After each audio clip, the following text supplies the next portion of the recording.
autorité au-dessus de ta puissance. Et une autorité ne se bafoue pas. Par ta façon de parler à un homme, ta façon de le dénigrer, ta façon de lui répondre, les mots que tu utilises, les postures que tu prends quand il te parle, comment tu le regardes, comment tu le traites devant tes amis, devant ta famille, ça peut l'emmener à être encore plus amoureux ou ça peut l'emmener à ne plus être amoureux et donc à te tromper.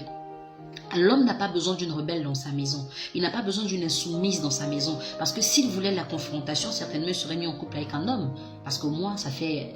Voilà, c'est la même chose. L'homme voudrait l'inverse de ce qu'il est. Et si tu ne peux pas être complémentaire à ton homme, c'est compliqué. D'accord? Il faut que tu saches, chérie, que tu peux dire à un homme, tu es un con dans le lit, il va te faire un câlin. Mais si tu lui dis la même chose devant ses potes, il va te casser la figure. Et il a raison. Il faut savoir parler à l'homme. La langue de la femme, elle peut la détruire comme la valoriser. Et si tu ne sais pas utiliser ta langue, chérie, tu vas perdre ton mari. Tu vas le perdre très rapidement. Et je te dis, c'est un argument valable pour te tromper. Parce que l'homme qui se sent ridicule, écoutez, on parle toujours de la violence faite aux femmes, mais on parle rarement de la violence faite aux hommes, parce que cette violence, elle est verbale. C'est vrai qu'elle ne laisse pas des traces sur le corps, mais elle laisse des traces sur l'âme et dans le cœur. Et ça, c'est encore plus difficile à soigner. Quand un homme n'est pas respecté, quand il est maltraité dans sa maison, quand des fois vos parents parlent à vos maris ou à vos conjoints comme s'ils étaient leurs animaux de compagnie, ce sont des choses qui les repoussent carrément. Et puis je veux comprendre, cette vague d'insoumission dans les couples, elle est due à quoi? Peut-être parce qu'on parle aujourd'hui d'égalité des sexes. Mais les filles, l'égalité des sexes, ce n'est pas l'impolitesse. C'est la possibilité qui vous est donnée de faire les choses aussi bien que les hommes font pour être épanouis. Ce n'est pas une rébellion, ce n'est pas une démonstration de puissance. Et puis entre nous, quand vous vous rébellez devant un homme, ça porte quoi comme fruit? Un homme qui vous déshabille, qui vous met dans des postures ridicules, parce que pendant l'acte sexuel, la femme elle est très ridicule. Toutes les positions que vous prenez, c'est l'homme qui vous les intime. Mais en plus, ils n'ont jusqu'à toucher 2-3 parties de votre corps et puis vous devenez comme des moutons entre leurs bras. Et pourquoi quand on a fini tout ça, il faut venir maintenant se rebeller, avoir des allures guindées, être imbu de sa personne, parler à son homme comme si on parlait à un adversaire. Écoutez les filles, les hommes et les femmes sont complémentaires. Tant que vous n'aurez pas compris ça, vous aurez toujours des problèmes dans vos relations. Et puis, la tendresse, c'est quelque chose qui doit être naturel chez la femme. Quand la femme parle à son homme, il doit sentir une différence. Une femme ne peut pas parler à un homme comme un ami parle à son camarade, quoi.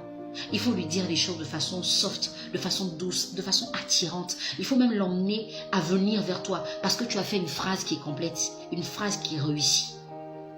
Mais tu ne peux pas être vulgaire, agressive, tu ne peux pas être dure et téméraire et puis vouloir séduire un homme. Non. Et puis, l'égoïsme, à un moment, il faut arrêter. Parce que nous, les femmes, nous sommes trop égoïstes. L'homme va tout faire pour nous. La seule chose qu'il ne fera pas, on dira, tu n'as jamais rien fait. Quand vous perdez vos parents dans vos familles, ce sont les hommes qui les enterrent. Mais quand ils perdent leurs parents, ce sont eux-mêmes qui les enterrent. Et même quand vous devez porter le pain de funérailles, c'est eux qui le payent pour vous. Donc comprenez que les hommes font beaucoup de choses. Ce n'est pas parce qu'un homme n'a pas fait ce que tu espères totalement, ça veut dire qu'il n'a rien fait. Le peu qu'il a fait, il faut le lui reconnaître. Il faut lui dire merci. Déjà, le fait qu'il soit dans ta vie, dis-lui merci.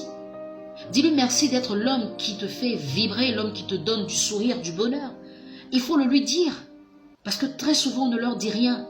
Et ils sont là comme ça, un peu comme des moutons. Ils nous suivent. On dit je veux ça, ils donnent, je veux ça, ils donnent, je veux ça. Mais les seules choses qu'ils nous demandent, nous ne sommes pas capables de donner. La soumission. La soumission, c'est difficile. Ma chérie, je ne sais pas ce que tes amis te racontent au quartier. Je ne sais pas ce que les gens te font croire. Je ne sais pas qu'est-ce que tu vois sur Internet ou dans les films. Mais écoute, le Dieu qui t'a créé demande d'être soumise. Si tu respectes ton Dieu et si tu l'aimes, obéis à sa parole. Ne le fais même pas pour l'homme qui partage ta vie, mais fais-le pour toi.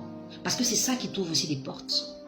Et quand tu veux être dans une relation, accepte et comprends que tu es dans un couple. Donc dans une relation où l'homme a son mot à dire, où tu as aussi ton mot à dire. Si ton homme te dit « je n'aime pas ça », n'insiste pas. Tu ne dois pas lui dire « non mais pourquoi tu n'aimes pas ?» C'est lui qui sait ce qu'il aime et ce qu'il n'aime pas. Autant tu n'aimerais pas qu'il fasse quelque chose et tu voudrais qu'il respecte. Respecte ce que lui ne veut pas que tu fasses. C'est tellement simple, c'est tellement beau. Et la vie est tellement parfaite comme ça. Des fois, on n'a même pas de problème dans le couple. Mais on va les soulever, on les charge, on les dépose et on cherche des gens qui vont nous expliquer qu'est-ce que ça fait. S'il vous plaît les filles, apprenez à respecter les hommes parce qu'ils sont nombreux à ne pas être mis en valeur, à ne pas être honorés. Et ça, ce n'est pas bon. On ne fait pas ça.